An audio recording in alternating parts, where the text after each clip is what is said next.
I'll say on this one, we'll tread carefully and I'll go by your lead. But basically, this is something you publicly said. So as a result, I'm fairly sure you're comfortable saying it.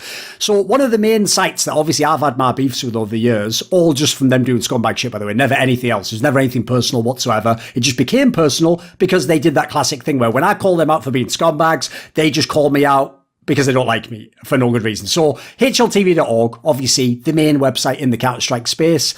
One of their most long tenured writer actually is Mira, obviously a guy who has long been hailed one of the best Counter-Strike journalists. Certainly he's done a lot of good work over the years, but I have an issue where I've seen you ran into this as well, which is the number one problem I had with this guy from day one that I noticed this was, I'm talking back in 1.6, you can go back to like 2009, 2010, this is ages ago now, is he had this insane approach where he would do everything he could to not credit another story that he got the information from. So in 1.6, I'll tell people straight up, he would literally write the word, like, published at, pick a website, readmore.de, skgame, and he wouldn't make it a hyperlink. Now, if people aren't aware, the entire fucking internet, the World Wide Web, was based off the premise and the mechanism of a hyperlink that you can just click it and go there. But he was so fucked, and I even confirmed with him that it wasn't the website telling him to do this. He did this of his own volition. He just didn't want you outside traffic from his content. Even if, in this scenario, and this is absurd,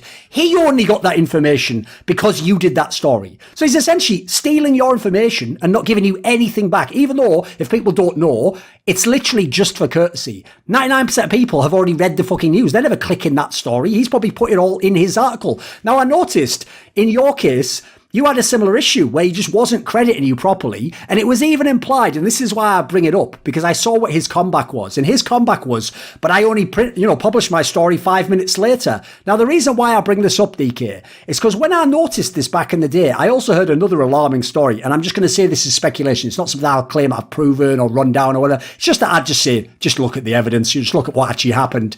Which is, I also heard back in the day, another way to not credit other people was if you published a story with information he didn't know, he would just go to the person in the story and just essentially tell them, can you just tell me the same thing? Thank you. And then publish it as if he'd got that. Even though, logically, like, fans are all going to think, what's wrong with that? You did this. No, he only knew to go and ask them because of my story, or your story in this case. So what would you say about this? It's up to you how much you want to call the person, how much you want to say, but it's a trend that, like, I don't want to see this in Counter-Strike. It's actually just, it's just gross.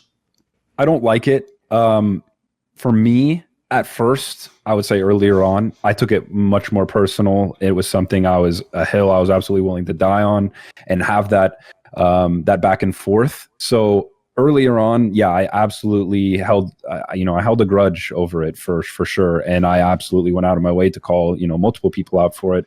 ESPN, even though I believe it was the website, I'm assuming they, up until very, very recently, refused to link anyone as well. So they at least had the out, which is a bullshit out that Mira didn't have, where they claimed it was company policy or something, which by the way, it does just literally sound like I was following orders as you like gone down the village of children, to me at least. Yeah. So, I mean, I'll tell, like, it bothered me absolutely. And it's something that I know absolutely should not be the case.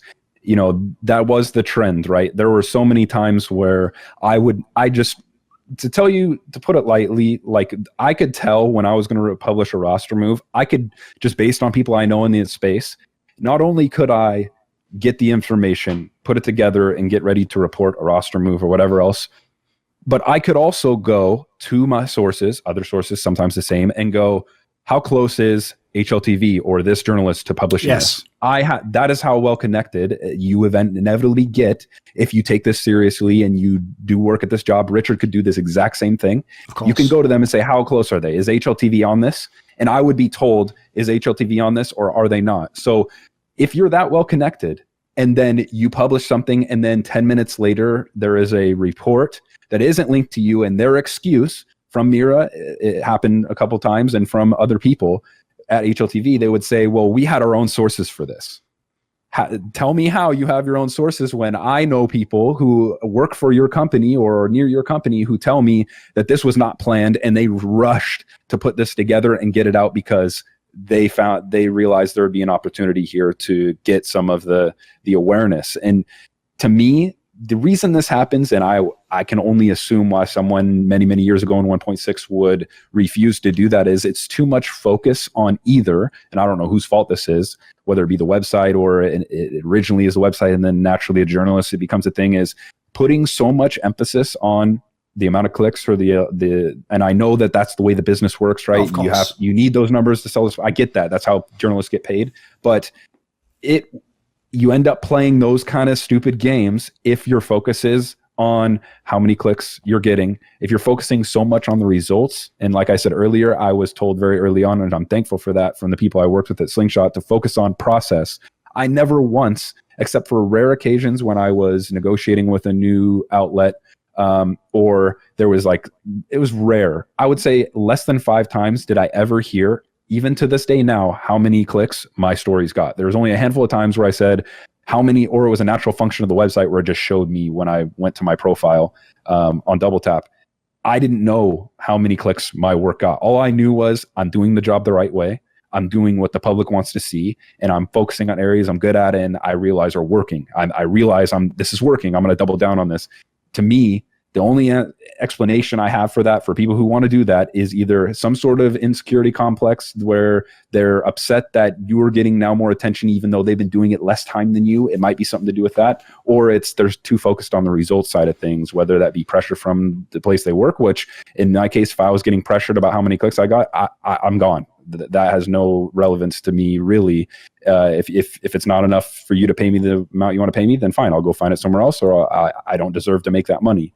But to me, the only reason you would ever try to justify not crediting someone else, and the only time it ever happened to me, and this is something else that I ran into, is in the response that someone would probably give me after I say this right now is, well, there's been times that you published something and another place reported it early in that day and you didn't credit them. They expect, there's so many times. They think that's a gotcha, don't they? Yeah, there were so many times in the last year where I would report something about a Brazilian lineup, and there would have been an outlet that I hadn't heard of from Brazil that had put it out that day. But how am I supposed to know if I don't follow those little tiny accounts that I've never seen before, and I don't follow the websites, and it's in a language I don't speak? Yes. How was I supposed to know that they published that the day before and no one had come to me and said, clearly it's that insignificant that no one came to me and said, hey, did you see that this happened? How am I supposed to know? And then the moment that I would be told, hey, by the way, this was published somewhere, I would go to my editor and say, hey, can you put this in there? That's what their comeback's going to be. And I think it's quite unrealistic to ask someone to credit someone that is that much smaller than that outlet. But when you're talking about journalists who absolutely HLTV is aware of and these other websites are aware of, it's just, there is no excuse for it. And it appears that that's resolved for the most part, but that doesn't mean it's going to happen again in the future. We've seen many, many times in esports that people don't learn lessons just because it happened a few years ago. So I hope that's resolved. I hope that isn't a trend moving forward. And it absolutely is something, even though I'm not a journalist, I will keep an eye out for, because I said this on multiple occasions that if it is for some reason a smaller person and it is being done on purpose to where you actually knew you should have been crediting them, I don't think the hyperlink, but just acknowledging that person reporting that could make or break what they're doing. Oh, for sure. That could have been the last thing that they're like, man, if I don't get noticed for this, I just don't want to do this anymore. I say it all the time I know this is an aside, but the fact that there are these journalists who really want, they're at least motivated to begin with to write these pieces, and they spend all this time about an organization, free media that these guys are doing for players, for organizations, and not a single one of them feels even motivated at all to just hit a retweet. Just this one little thing you could do to share it to your 200,000 followers would change their life and perhaps the trajectory of their career, and they're still ignored. So it kind of all plays into that if just that one small thing that doesn't, how much effort does it take to throw in a hyperlink or to hit a retweet? It is nothing. And if you could just consider for a moment and put yourself in their shoes, what it could do for them, I think if the roles were reversed, you would totally understand we would never have this situation. It's too much focus on whether it's insecurity or jealousy or being too much focused on the result side of things. It could be all of the above, but I hope it doesn't continue. There's no excuse for that at all.